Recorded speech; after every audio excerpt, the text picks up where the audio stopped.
Okay, here is a thought to throw to you, and that is that atheists are winning the war against religion, and that's according to scientist and author Richard Dawkins. The professor who's written The God Delusion and The Selfish Gene said that this week he didn't believe religion was of any moral value, but it did hold historic and artistic value at one time.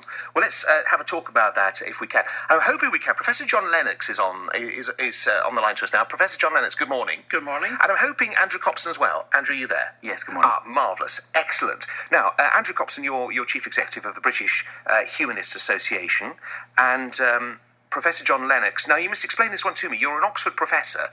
You're also a Christian apologist, which means what? Well, apologia is a Greek word meaning defense, and a Christian apologist is a person who's convinced of the truth of Christianity and seeks to defend it by answering people's questions. And I think, if I may add, it's lack of that has partly led to the decline we're talking about. How fascinating, because we use the word apology in a sort of different sense. We do, yes. Yeah. And you're saying we're there because what Christianity is all about hasn't been properly explained. Well, think of Michael Burke and his Soul of Britain research a couple of years ago, and he discovered that the main reason people gave for leaving churches was they're not answering our questions. And because I believe Christianity is true, I think that's an absolute shame. So I'm afraid that churches are partly responsible for the decline that we're discussing. So, Andrew Copson from British Humanist Society, I suppose the argument would be you're filling the gap because the church hasn't explained itself properly.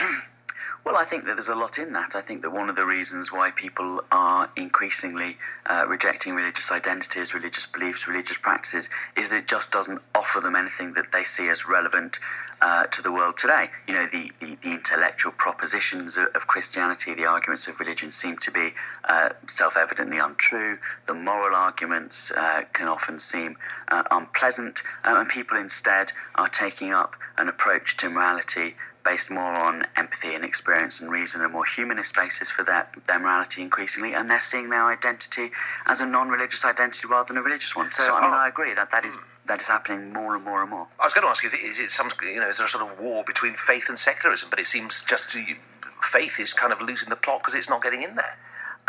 Yeah, I think it's more like a slowly retreating tide rather than a very aggressive war between the two. I think that at a time of rapid change, and we are in a time of rapid change, I mean, church attendance, for example, has more than halved in the last 20 years. So it's really, really rapid turn away from religion and toward non-religious identity. In a time of rapid change like that, people maybe get a bit spiky with each other, but I think that,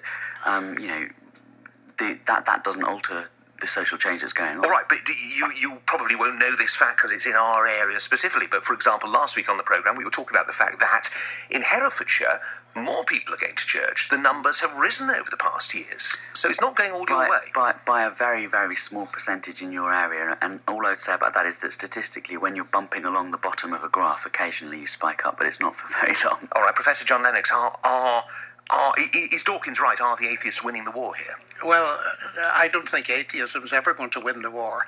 But you were saying that secularism is defeating faith. You must remember secularism is a faith. And that confusion is part of the problem, that we've listened to the atheists telling us that faith in God is a kind of delusion. It should be privatized, whereas science is the real arbiter of truth. Now, I am a scientist, and I think that science involves faith, secularism involves faith. So the basic question is, which of these faiths is true? You must despair of the church. No, not completely. I think it's easy to go over the top here. And you mentioned increase in your area.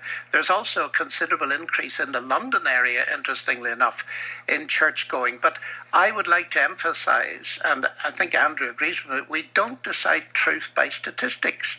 I mean, if the number of atheists went up to 80%, that wouldn't mean that I'd abandon my faith in Christ because I believe it's true. And likewise, the converse is true. If the number of Christians went up to 90%, I don't think Richard Dawkins would abandon his faith in atheism. All right, Andrew Copson, quick thought. You're from the British Humanist Association. Where do you see things in sort of 10 years' time?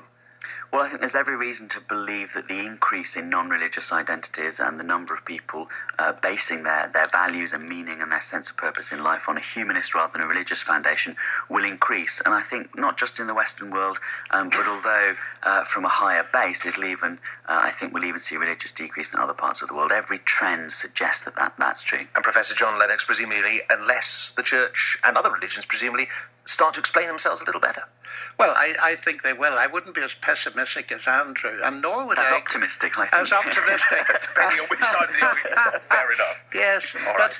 Well, we'll leave it there. But look, Professor John Lennox, thank you very much for joining us. It's early o'clock on a Sunday morning, and also Andrew Copson. Good to talk to you both. Thank you very much. Bye-bye. Indeed.